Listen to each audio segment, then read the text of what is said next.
in the cryptography, we have one more important concept.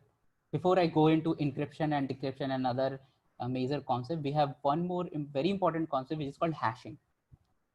And those who are working in any kind of web application where they might have implemented any kind of authentication module, they might have already know about it. Like, you do not store a password in the plain text form, right? You usually hash it and store it. So that is what we are going to talk. So what is hashing? So before I talk about hashing, let's talk about what is hash function. So hash function is nothing but just a function in which the input could be of arbitrary size and the output will always be of the same size. So for example, if you have a hash function, if you have a message, you put that message. Now it doesn't matter what is the size of the message. It could be a very small text, hi, hello, or it could be a whole constitution itself. So you put it in the hash function, it will always generate a hash or another encrypted kind of message, which is also called digest or hash, of same size. So what will be the size of that message depends on what is the hash algorithm that you are using, right? So like currently there are many hash algorithm is a very popular one and secure one. So the one which is very common, which is SHA-256, and it is being used in mostly all of the blockchains. Now, and you can understand with this diagram also, right? Like, you have a text, you put it in a hash function, it generates something called this kind of gibberish text. We will try to understand, we will see the difference between hash value and encrypted text in a bit. But before that, let's talk about what are the other properties of hash function. So one of the property of hash function is it is one way. Now, what does it mean? So let's say you have a message M1, you put it in a hash function and it generates D1. So I have the hash function and I have the message. So I generated digest D1. Now I send this digest to you.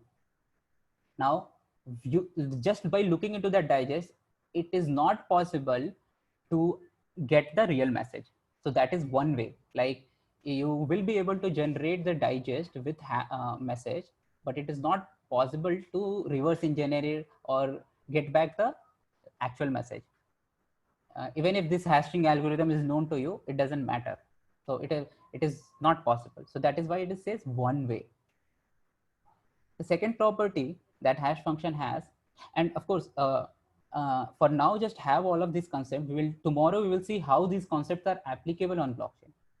So so don't worry about like where we are going to use these concepts and all. So the second property is deterministic. The hash functions are deterministic.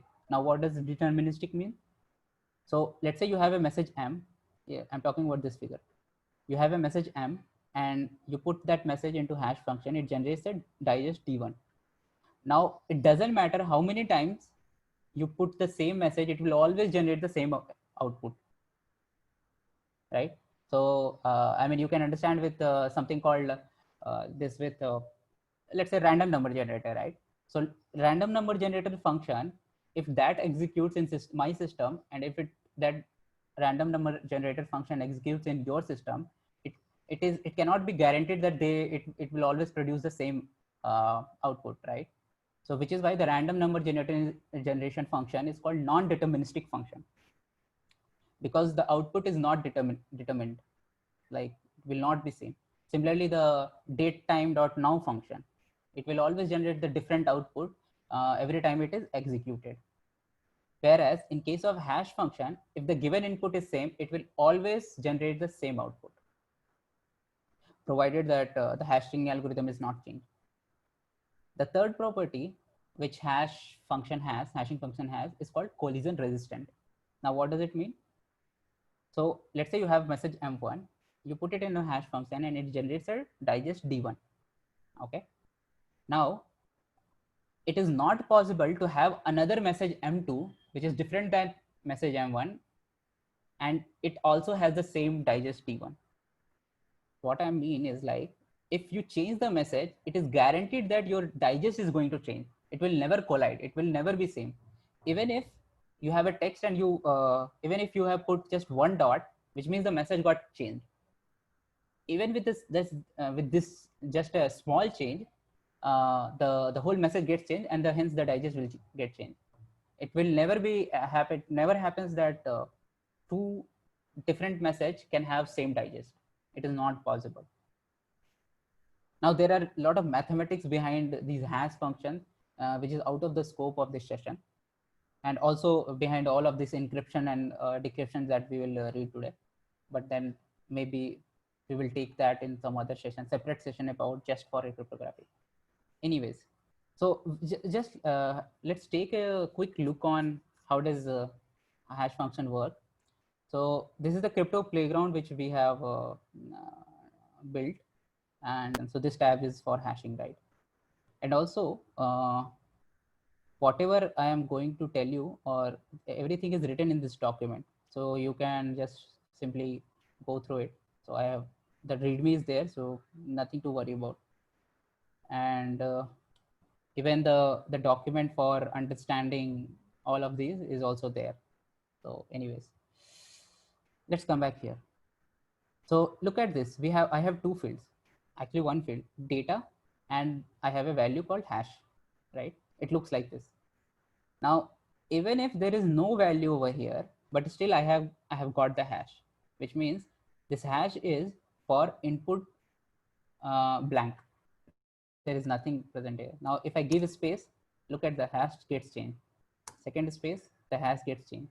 Similarly, if I just give a dot also, the hash gets changed.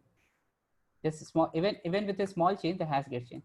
Now, if it doesn't matter how much long text I give, this hash is always going to be of same length. So if nothing is there, the hash is same. So that's what hashing function is. Now you will understand what's the use of hashing in tomorrow. Specifically in case of blockchain, what is the use, I will talk.